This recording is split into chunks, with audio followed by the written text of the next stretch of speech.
This is Talk Business and Politics with Roby Brock. Welcome to today's Talk Business and Politics Daily. I'm Roby Brock, joined by Talk Business and Politics senior writer, Wes Brown. Good to have you back in studio. It's been a while. Yeah, it's been a while. Been too daggum busy reporting stories and covering stuff. I work. I do work, man. I do. Let's begin with Trump trade tariffs on Mexico, Canada, and the EU. You turned a story for us late last week about Arkansas officials being somewhat concerned about all of this, and rightfully so. What's at work here? Does this make sense to you? These are our three key allies, and the Trump has been on this rampage about trade, and that we're at a deficit, which he's put out some numbers out there, which are not accurate, but he's really railed against China. That's been the big issue, and everybody thought when he was going to make an announcement that he was going to put these trade tariffs, 25% on steel, 10% on aluminum, will come out against China, but it came out against our three top allies, are the EU, which is most of Europe, and then you had Canada and Mexico, our closest neighbors. So everybody's wondering, why did he come out? And everybody else that has steel imports into the United States, they were on the outside. So it was interesting. It's going to affect us because the EU, Canada, and Mexico are now working together to come back with retaliatory tariffs, and they're going to hit Arkansas hard. Going to hit a lot of agri products, probably cotton, soybeans, some other products, lawnmowers in Arkansas that are made in Arkansas, things like probably pork, some products that Tyson makes, and some other food manufacturers in Arkansas, and also some manufacturers. So it's going to hit Arkansas pretty hard. It doesn't sound like that the retaliation will be more. It does sound like the retaliation will be more widespread than just the specific tariffs on the steel and aluminum industry. Let's talk energy prices. BHP Billiton, which has acquired some major assets of the Fayetteville shale play a few years ago, which is all but dormant in some respects. We've got rising energy prices and lower taxes that they say are boosting interest in the sale of these assets in Arkansas. What could that mean for the state?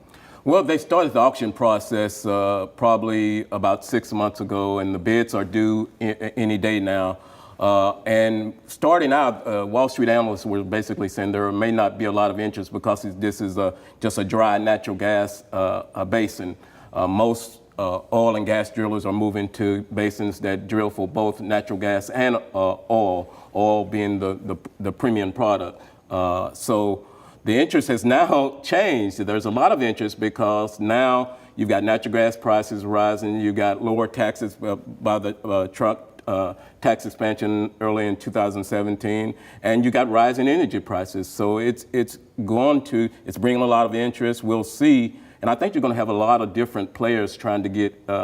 You may have some natural utilities, which may be looking for some cheap natural gas assets. You may have some power generators. You may have some just pure independent oil and gas companies. Do you think it'll bring back production and potential jobs to Arkansas? Maybe pockets of production. I don't think you're going to see the widespread production that we saw that were bringing billions of revenue and investment into the Fayetteville shale over the last decade. We won't see that again, but we will see some isolated production and maybe some.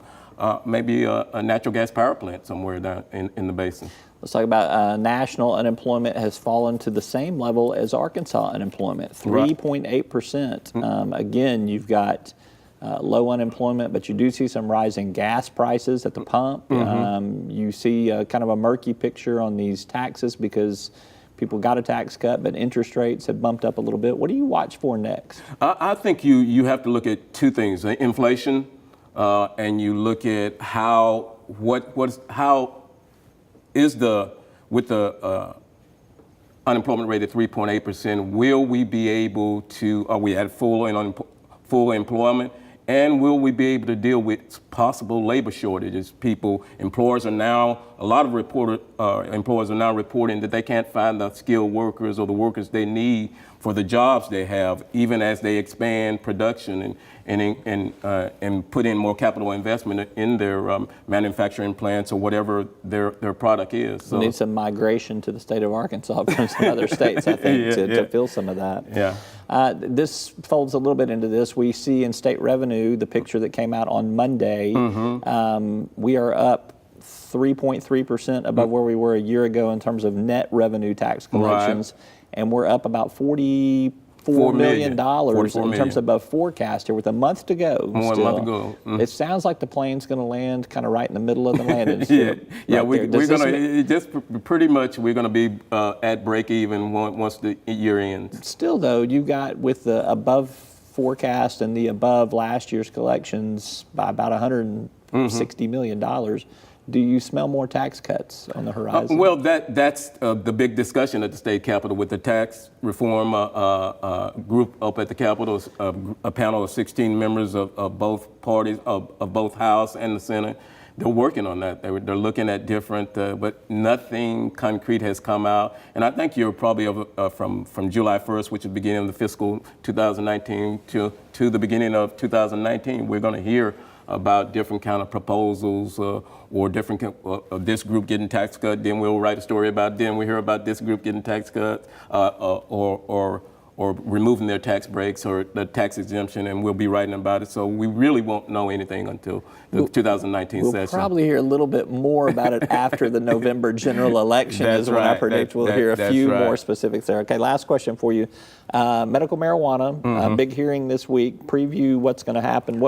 Where do things go next with this? Well, on March 21st, Judge Wendell Griffin came out with a decision that said that the way that the state, the Medical Marijuana Commission, chose 5 cultivators or pot growing facilities was null and void. And he also said they were unconstitutional. Our Attorney General, which represents the state, came back in May 10th and said, well, that Judge Griffin erred on several fronts, and I think the basic one that one was standard of review, but the basic one that we'll probably be writing about is this issue of sovereign immunity and whether that anyone can sue the state. And I think that's going to be the basic argument before the Supreme Court, and it'll be interesting how the Supreme Court rules, because this sovereign immunity issue is going to be on the forefront until it's resolved. All right, he's Wes Brown. You can catch his stuff daily at talkbusiness.net. It's always good stuff. Thank you so much for being in. All right, thank you. All right. That's all for this edition of Talk Business and Politics Daily. Thank you so much for watching. I'm Roby Brock. We'll see you next time. Arkansas Electric Cooperative Corporation provides electric energy across 2/3 of Arkansas. This is an exciting time in our energy history, with incredible progress being made in renewable energy and storage technologies. As our energy portfolio continues to diversify, we'll maintain an all-the-above strategy to provide reliable and affordable electricity. Ever since the first light bulbs were placed in our members' homes, the electric cooperatives have been the solutions provider for our members, and we want to continue that well into the future. Each day, the promise of our nation begins again. Arkansas and America, moving forward. I help make that promise a reality. It's not for everyone, but people everywhere depend on us. Oh, I love you too, sweetie. Trucking delivers, or everything stops. And that's what drives me.